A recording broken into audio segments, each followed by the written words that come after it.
நமது நிகழ்ச்சிகளை ஒளிப்பதிவு செய்து தனது யார்தான் தமிழன் என்ற வலைப்பக்கத்தில் எந்த பொருள் எதிர்பார்ப்பும் இல்லாமல் பதிவு செய்து வருகிற மிக பெரும் தமிழ் பணியை செய்து வருகிறார். சென்னையில் நடக்கிற எல்லா நிகழ்வுகளின் பதிவுகளும் அவருக்கு இருக்கும். என்னுடைய 130 தனியாக போட்டிருக்கிறார். அவருடைய மகிமா குமார் நிகழ்ச்சிகள் இருக்கும், கவிதை உறவு இருக்கும், முதல் மொழி இருக்கும், எல்லாம் தனித்தனியாக தெரிந்து கொண்டிருக்கிறார். வெளியூருக்கு கூட என்னோடு பயணத்தை பதிவு செய்கிறார். இந்த நிகழ்ச்சியை பதிவு செய்கிறார் என்பது இந்த அமைப்பின் தொடக்கத்திற்கு கிடைத்திருக்கிறது. இப்பொழுது முத்துக்குமார். சபையோர் அனைவருக்கும் வணக்கம். மிகவும் மகிழ்ச்சியாக இருக்கின்றது மரத்தமிழன் அவர்களுடைய இந்த முயற்சி.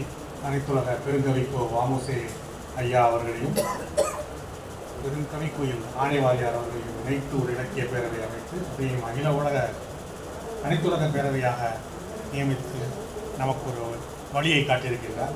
அவருக்கு என்னுடைய வாழ்த்துக்கள்.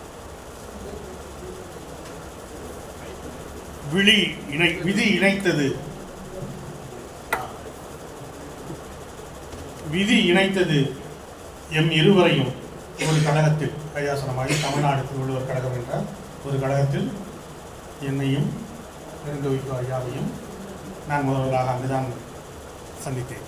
விதி இணைத்தது எம் இருவரையும் ஒரு கழகத்தில், வழி வகுத்தது உடன் பயணம் அவர் இறுதி வரையும் இஞ்ஞானத்தில்.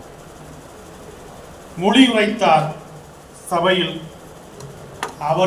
அவருடைய ஆசிரியர் என் தந்தை என்று. அந்த வயதில் மொழியுரைத்தார் சபையில் அவர் ஆசிரியர் என் தந்தை என்று.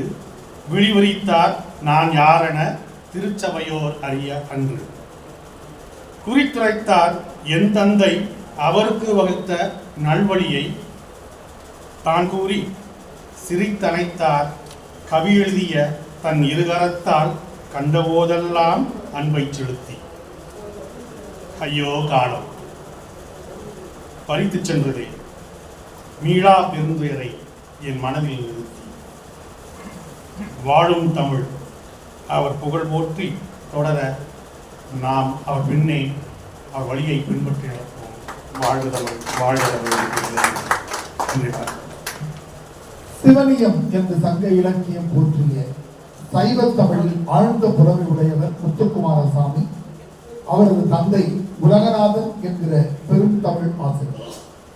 அவரோடு வாமுசேவுக்கு இருந்த நட்பை சொல்லி, அவர் கட்டி அணைத்த பாங்கினை சொல்லி பாங்குற ஒரு கவிதை வழங்கிய முத்துக்குமாரசாமிக்கு நமது நன்றியும் வணக்கமும்.